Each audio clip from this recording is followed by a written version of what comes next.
Hello. I'm not here to attack anyone on either side of the abortion debate. I love all, and I'm only interested in getting down to the truth. I'll let politicians try to win you over with half truth, emotional, heart tugging nonsense to get you to vote for them. I believe in a woman's rights. I believe in everyone's rights. I believe that everyone should have the right to choose how to proceed with large decisions in their life. I believe that everyone should have access to health care, and I believe everyone should be responsible for paying their own way. You shouldn't be forced to pay for my stuff, and I shouldn't be forced to pay for yours. I truly do care about each and every one of you. If you disagree with me or even hate me, I still love you. Oftentimes we get so passionate, so forward with what we believe to be the truth that we don't listen to what others say. Many get angry, call others names, and attack others that have the opposite viewpoint. I promise you, if you want others to look at your viewpoint, it is with love, not anger or hate, that will open their eyes. Abortion is a very controversial subject. When it is brought up, many have very strong opinions, or people just want to change the subject. I understand people wanting to avoid confrontation. I also know that if we don't come together, figure out what the truth is, and then act on it to make a change, things will not get better on anything. I believe we need people who will stand up and speak the truth, no matter how controversial, no matter how politically incorrect it is. I will always bring you the hardcore truth. I will now dive in head first. I have researched the opinions of advocates of pro-choice and pro-life and everything in between. I consider myself a truth seeker, so we will get down to the truth. First, we're going to go over the basics. I must state that I love everyone no matter what you believe about abortion, whether you support it, have had an abortion, or are against it. I also must state that we all need to know the truth of what is really happening here. If you can't stand to listen to what abortion really is, then you are fighting to stay out of the reality of what is truly going on. I implore you, no matter what your stance is, to continue the course to adapt and overcome. The truth needs to be heard. After that, you can make a decision of whether you support abortion or not, but with the facts and not just someone's political views or opinions. No matter what your beliefs are on abortion, if you can't continue watching this video, if you don't want to listen any further because the truth is bothering you so much you have to leave, then I love you, but you should look into changing your views. If the truth makes you run away, no matter what you believe, there are many people that are very confused as to what we are dealing with concerning an abortion. So I break that down using dictionaries and science and like biology, so we all know the truth. I use Noah's Webster's Dictionary for educational purposes only.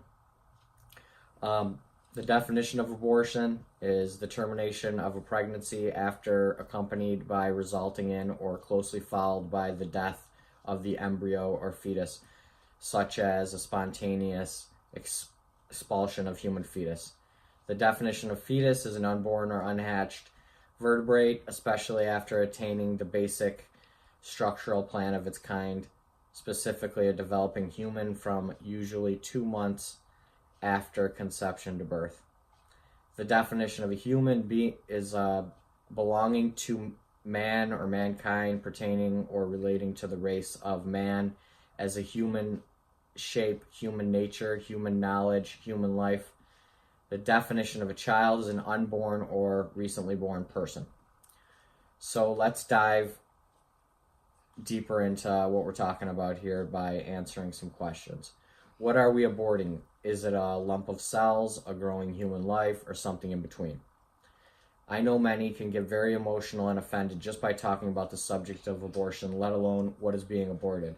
So I will cut through all the emotional garbage from both sides of the issue, trying to persuade you to believe what they believe. Let's go straight to the real science, the biology, and leave no question as to what is being aborted.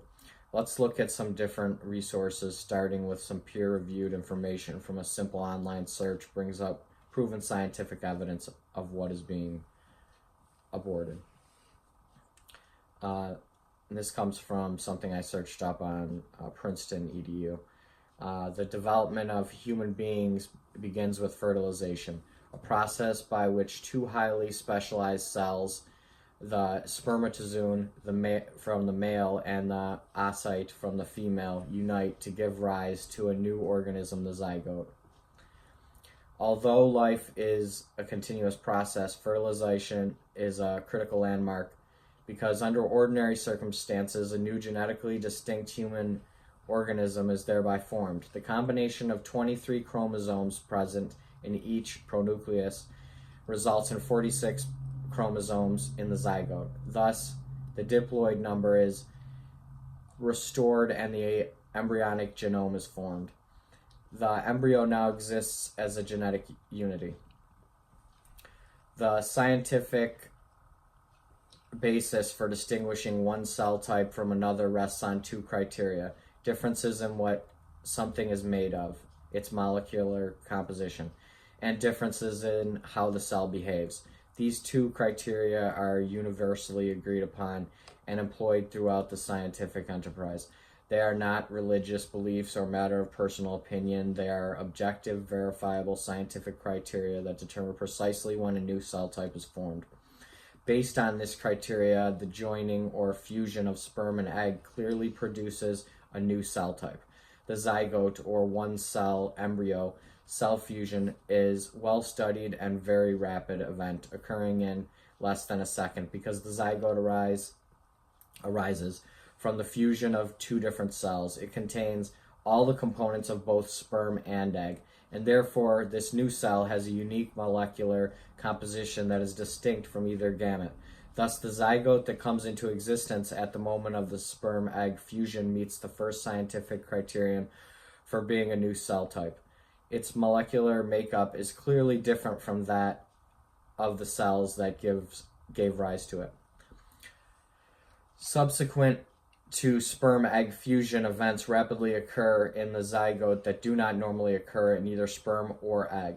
Within minutes, the zygote initiates a change in its internal state that will, over the next 30 minutes, block additional sperm from binding to the cell surface. Thus, the zygote acts immediately to oppose the function of the gametes from which it is derived.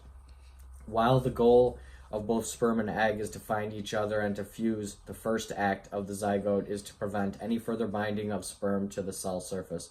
Clearly, the zygote has entered into a new pattern of behavior and therefore meets the second scientific criterion for being a new cell type. I could go on and on with examples from science and medical science, but the fact remains that real science shows clearly that what is being aborted is a developing human life. You can call the developing human life whatever you like, but the fact is it is a human life. This human life starts at conception, biologically, scientifically, and medically speaking, at the time the sperm meets the egg. It becomes a developing human life in 1 second. Some people call this developing human life a zygote, a fetus, a baby, a lump of cells, and through this I will ask questions. I will ask you to ask yourself these questions to see where you stand with your beliefs at the end of this video, because my only interest is to get down to the truth first. First question: if you or your girlfriend, wife becomes pregnant, what do you call it after the pregnancy test is positive and you choose to keep it? You're pregnant with what? If you at the exact same time period decide to have an abortion, what would you call it? If the answer is different, you have to ask yourself, why? Did the developing human life change, or did the name you choose to use just change? And if so, why? I will provide some links below the video for information like the history of abortion. I give them all credit. I had nothing to do with the information, just sharing it. Many may wonder how abortion was made illegal, as it was illegal by and large in the past. Most of us heard about Roe v. Wade, a Supreme Court decision that made it legal for abortion. Pro-choice advocates tote this as a milestone for women's right to choose. Pro-life advocates have been trying to get this overturned for years. I would say Most on both sides of the abortion debate do not know the truth of this case. Norma McCurvey was Jane Roe. In 1973, she was the subject of the case that went to the Supreme Court, and now she is filing suit to overturn the decision. Roe, aka McCurvey, was 21 when she became pregnant out of wedlock. Kind of a big deal back then. She made up a story about being raped. She worked with 2 lawyers who wanted to challenge Texas abortion laws.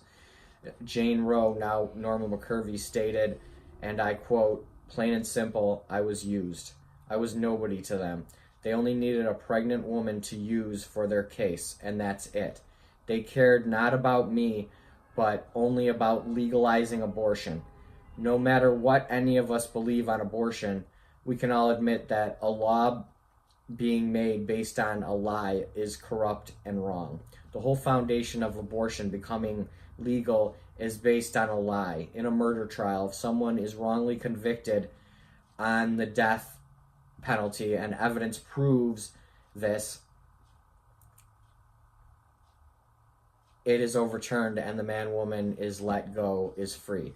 In abortion, the truth of this case has been told, yet it has not been overturned. Well over 40 million developing humans, most of us call them babies once the woman becomes pregnant, have had their lives ended and receive no such justice. No matter which side of this debate you are on, if you are being honest, you can admit no one should lose their life based on a lie. Well, in this case, millions have.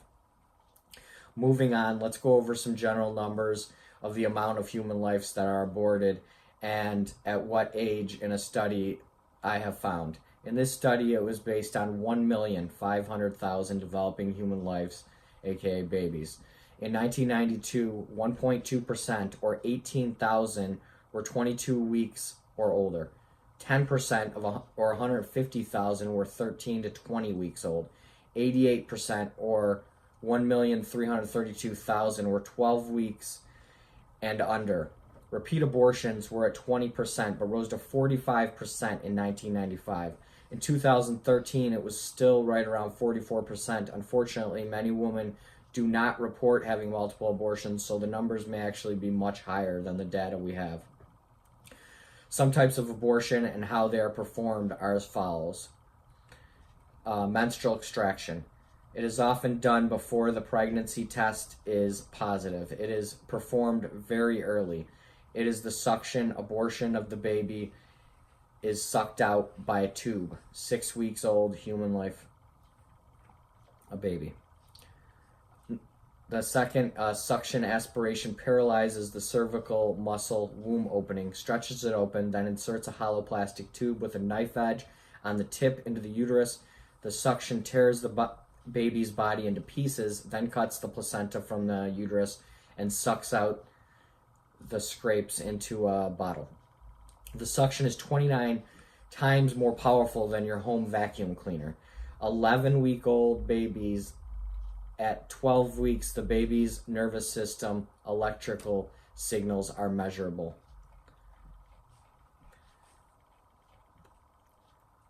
Dilation and curettage, DNC, is another form of abortion, is similar to the suction procedure, except that the abortionist inserts a curette, the loop-shaped steel knife, into the woman's uterus. Then she cuts the placenta and baby into pieces and scrapes the pieces into a basin.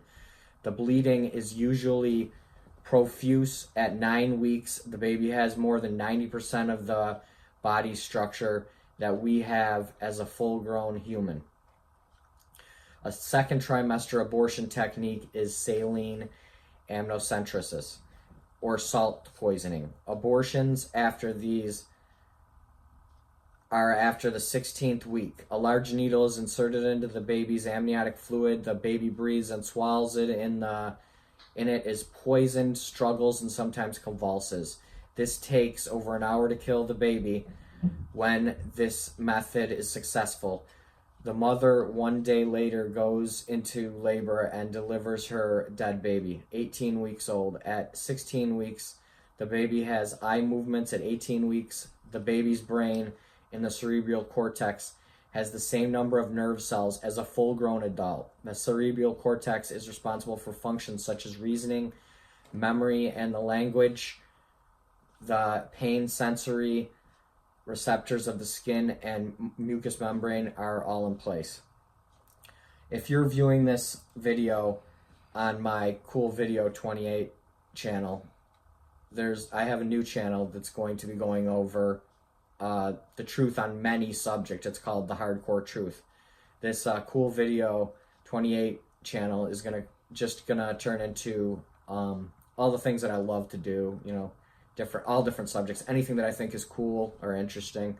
And The Hardcore Truth YouTube channel is going to be all about the truth of all different subjects. This is the first video that I'm doing on the truth about abortion, and continue on and watch the rest of them. We'll have additional videos, and God bless you. Have a great day.